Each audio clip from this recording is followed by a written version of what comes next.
औज़ुबिल्लाहिमिनश्शैतानिर्रजीम बिस्मिल्लाहिर्रहमानिर्रहीम। प्यारे बच्चों, हमारा आज का टॉपिक है beta distribution.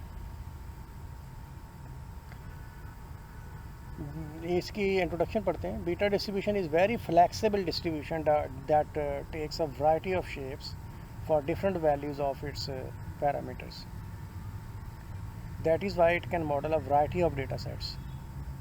Beta distribution often fit well the data of random variable that vary between two finite numbers. ये बेटा इसमें सबसे ज़बरदस्त बात है जो आप इसके ऊपर कमेंट कर सकते हैं। ये वाली बीटा डिस्ट्रीब्यूशन ऑफन, इसके इंट्रोडक्शन के लिए फिट ज़बरदस्त बात है क्योंकि इसकी रेशो 0 से 1 है। तो अगर 0 से मतलब 15 भी हो ना तो वो हम उसको थोड़ा ट्रांसफॉर्म करके इसके अंदर फिट कर लेते हैं। ठीक है। अच्छा, बीटी डिस्ट्रीब्यूशन बिकम्स यूनिफॉर्म जब इसके पैरामीटर्स दोनों पैरामीटर 1 के इक्वल हो जाते हैं। ठीक है। बस 2-3 लाइंस आप इसमें से कोई भी चूज़ कर लें अपने लिए। ठीक है। और ये देखें लिखा when both of its parameters exceeds 10 beta distribution. अब मैंने आपको बताया था एक्सपेंशन के बारे में बताया, इसके ग्राफ से भी हमें पता चला कि बाकी डिस्ट्रीब्यूशन की तरह इसके पैरामीटर्स भी अगर बड़े हो जाते हैं, 10 से ज़्यादा हो जाते हैं, तो ये नॉर्मल डिस्ट्रीब्यूशन को अप्रोच कर जाती है। ठीक है बेटा। अच्छा जी, ये बेटा बात आपको समझ नहीं आएगी।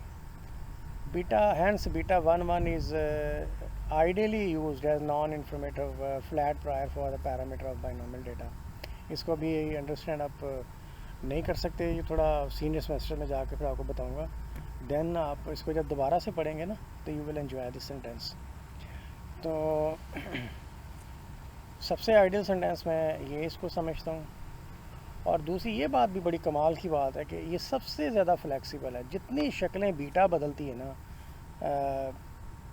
हर तरह की, मसलन आपने देखा होगा नॉर्मल जैसे एक्सपोनेंशियल है तो वो ऐसे ऊपर से एकदम नीचे गिर रही होती है कर्व। तो जैसे जैसे पैरामीटर बढ़ता है वो थोड़ा मतलब यूनी मॉडल कर्व बन जाती है। फिर जैसे जैसे और बढ़ता है यूनी मॉडल सिमेट्रिक कर्व बनना शुरू हो जाती है।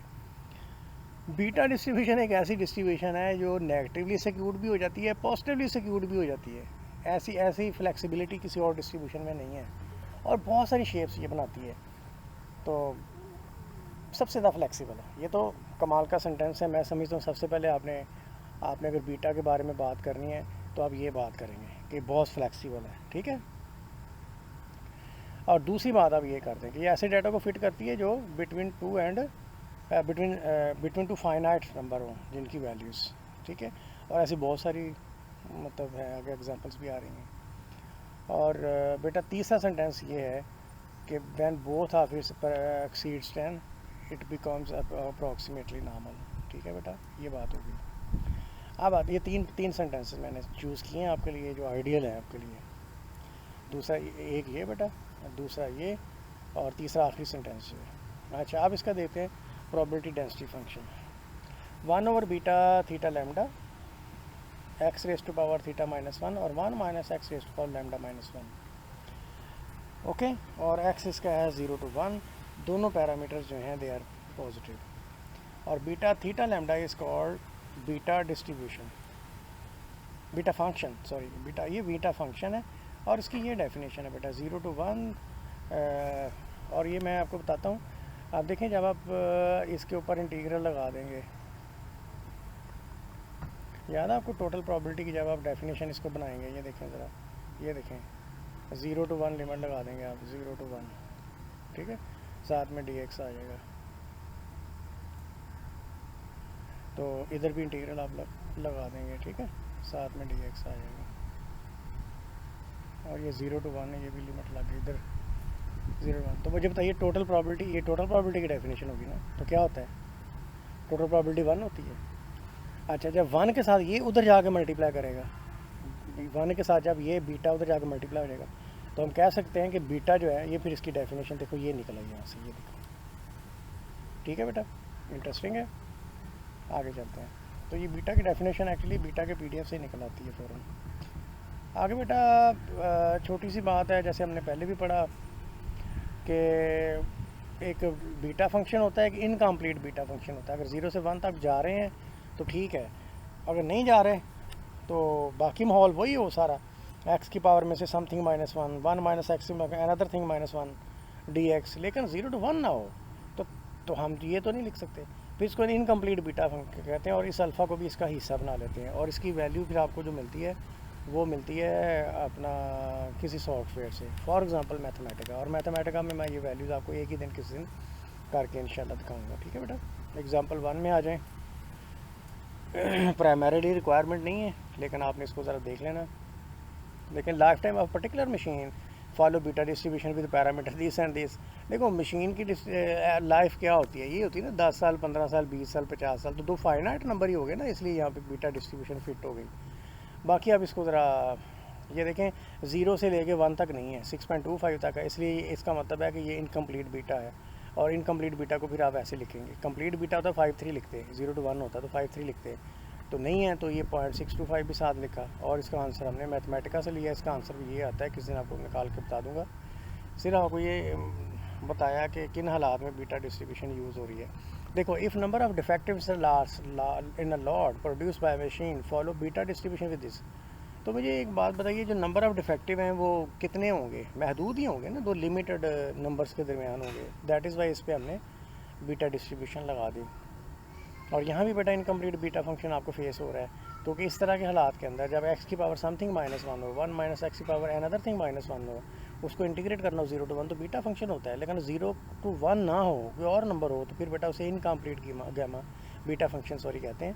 तो ये 0.2 यहाँ पे आया, इसका वैल्यू 0.029 जो है ये हमें मैथमेटिका से मिलती है। एप्लीकेशंस बेटा बीटा डिस्ट्रीब्यूशन की आप